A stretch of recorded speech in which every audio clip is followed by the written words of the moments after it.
Bom dia, Melo. Tudo bem? Bom dia, Ivan, bom dia, comunidade Fórum. Mais uma semana Isso aí, começando. bora lá para o Fórum Mídias de hoje. Vamos lá. Fórum Mídias de hoje, 6 de outubro de 2025. O Jornal Nacional de sábado sequestrou uma notícia. Uma coisa, o jornalismo da chamada grande imprensa está cada vez mais sem credibilidade, é uma coisa impressionante. Eles conseguem não dar as notícias, é incrível. Mas vamos lá. Antes de mais nada, isso aqui é uma notícia foi publicado logo após os ataques de 7 de outubro de 2023. O Palácio Itamaraty emitiu um comunicado para informar que segue as avaliações, o Brasil, o governo brasileiro segue as avaliações do Conselho de Segurança da ONU na designação dos grupos considerados terroristas. Pela Carta da ONU, o Conselho de Segurança é o órgão encarregado de zelar pela paz internacional. O Conselho de Segurança mantém listas de indivíduos e entidades qualificados como terroristas, contra os quais se aplicam sanções. Estão incluídos aí o Estado Islâmico e a Al-Qaeda, além de grupos menos conhecidos do grande público. O Hamas não está nesse grupo. Chamar o Hamas de grupo terrorista é mais do que uma imprecisão, é uma tomada de posição ao lado da extrema-direita mundial.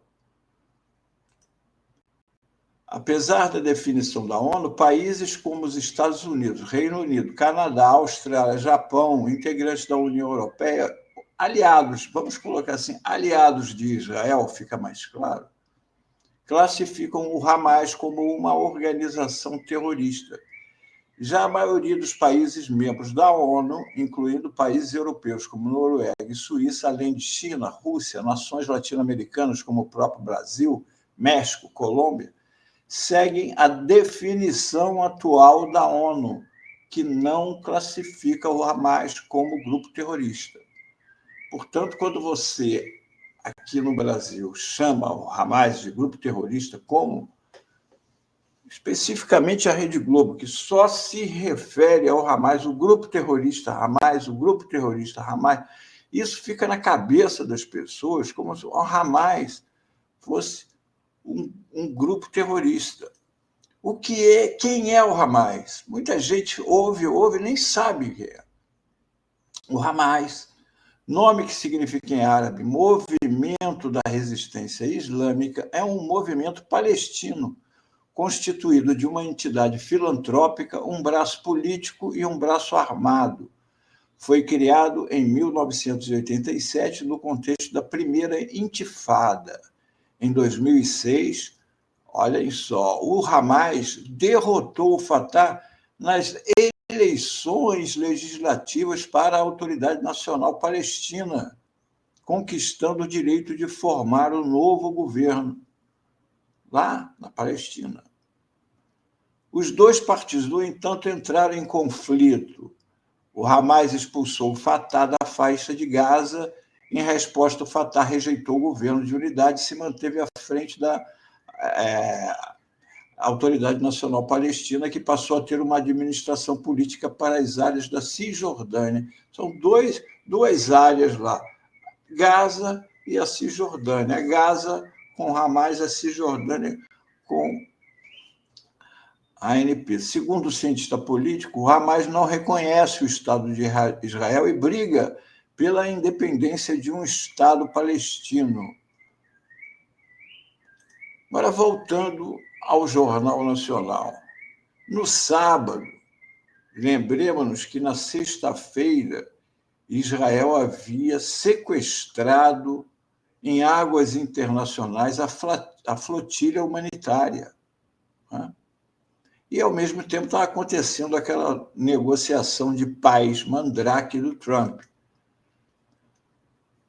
Isso aqui é Jornal Nacional. Autoridades israelenses e americanas e representantes do grupo terrorista Hamas estão a caminho do Egito para negociar o plano de paz proposto pelos Estados Unidos. O primeiro-ministro de Israel diz que espera o retorno de todos os reféns na faixa de Gaza nos próximos dias. Depois de uma reunião da cúpula militar na noite da sexta, o exército israelense anunciou que estava se preparando para a primeira fase do plano do presidente americano para Gaza, o que inclui a interrupção dos bombardeios. Isso na sexta.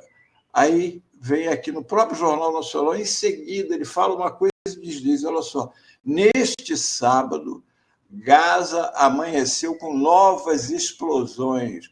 Explosões é como eles chamam, bombardeios de Israel à população civil de Gaza. Autoridades da Defesa Civil Palestina, controlada pelo grupo terrorista Hamas e não Hamas, eleito pelo povo palestino, representante deles, não é um grupo terrorista, é o representante eleito do povo palestino, afirmaram que ao menos 57 pessoas.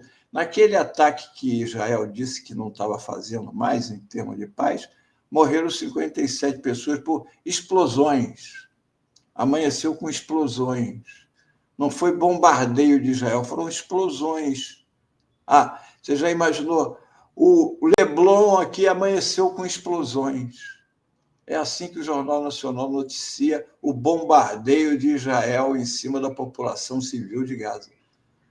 Amanheceu com novas explosões.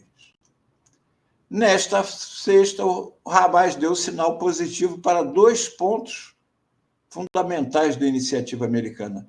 Hamas aceita libertar todos os reféns e a transferência do poder na região para um conselho palestino, formado por nomes independentes e técnicos.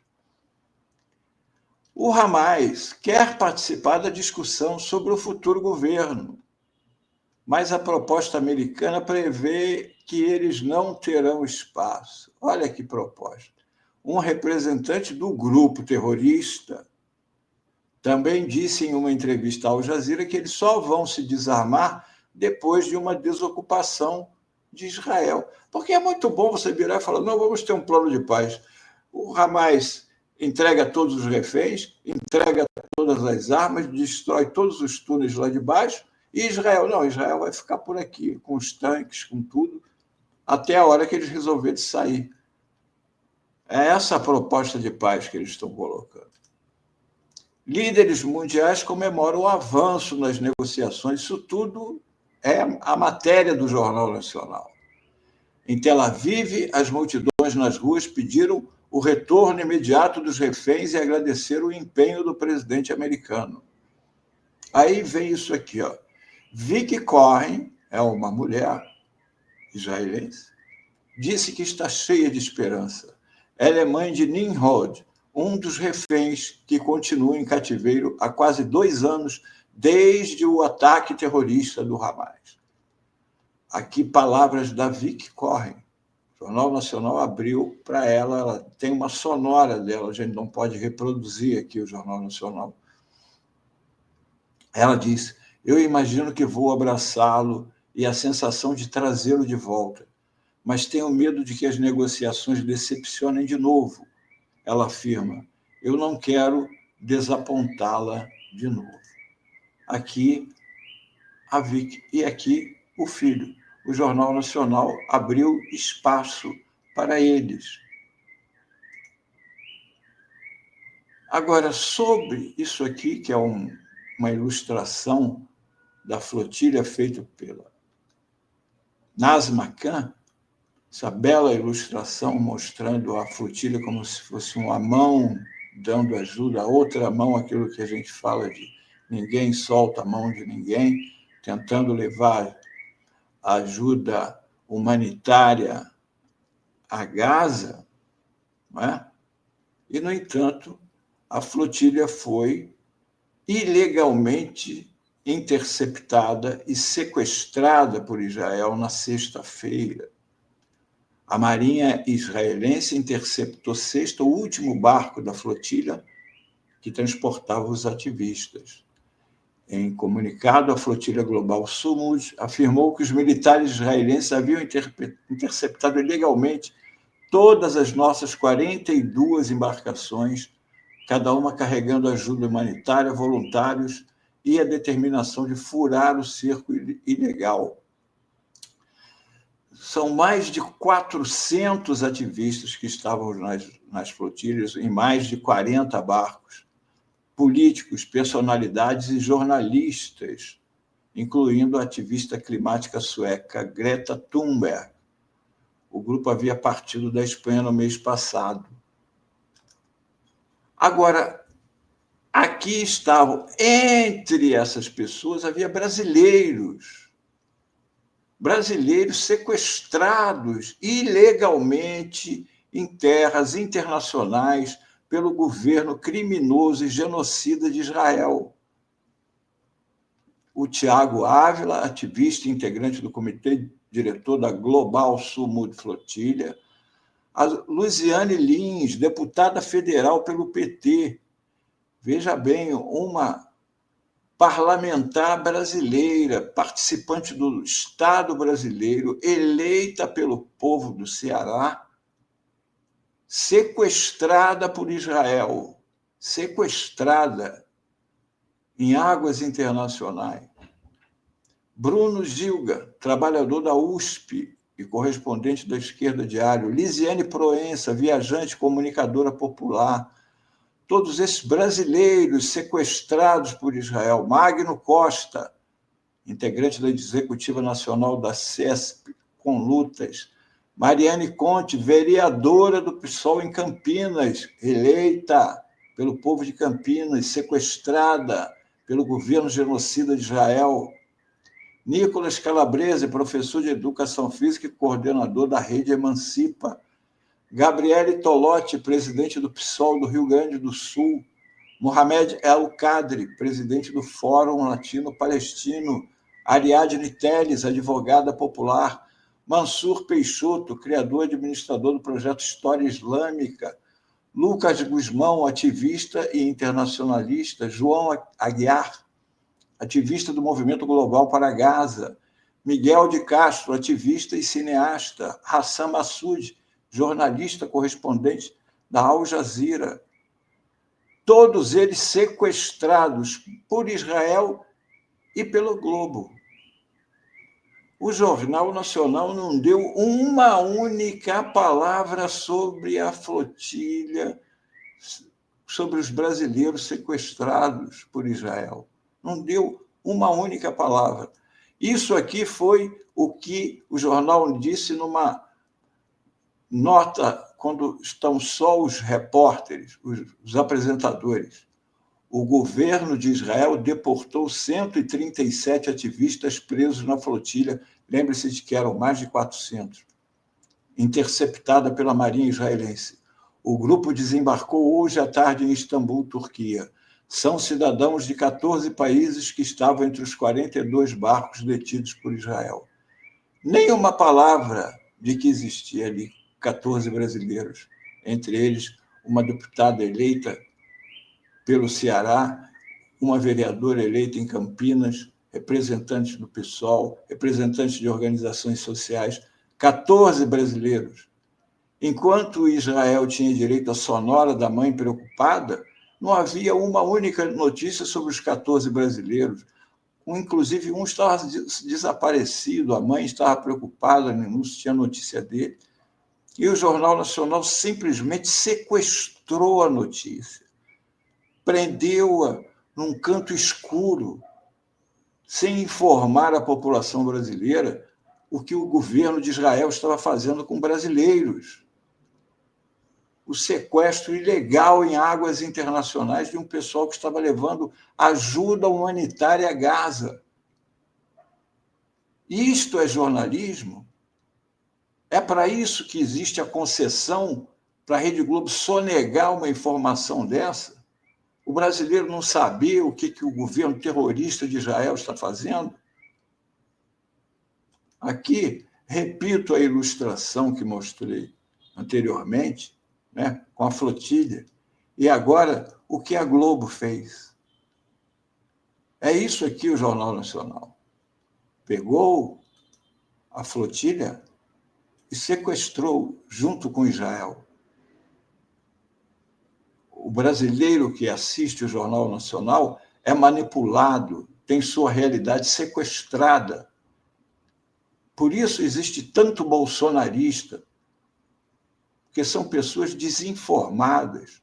Por isso existe tanta gente hoje que ainda chama o Lula de ladrão, por causa da cobertura nojenta e manipulatória da Vaza Jato, denunciada pela Vaza Jato, a cobertura da Lava Jato pelo Jornal Nacional, que vem desde a época do Mensalão, carimbando botando esse carimbo de que o PT é um partido de corruptos, de ladrões, quando nós vimos que o Brasil, a partir do momento da retirada da Dilma, tivemos todos os direitos trabalhistas tirados. Durante o governo Bolsonaro, não havia aumento do salário mínimo, não houve atualização do imposto de renda, ou seja, o imposto de renda aumentou para os mais pobres. É isso que eles querem. É um sequestro da notícia. É um nojo a pessoa dizer que aquilo dali é jornalismo. 14 brasileiros sequestrados, eles não dão uma única palavra sobre isso, por causa dessa submissão aos Estados Unidos, ao mercado, a Israel e à direita e à extrema-direita mundial. Foi isso o Fórum Mídias de hoje.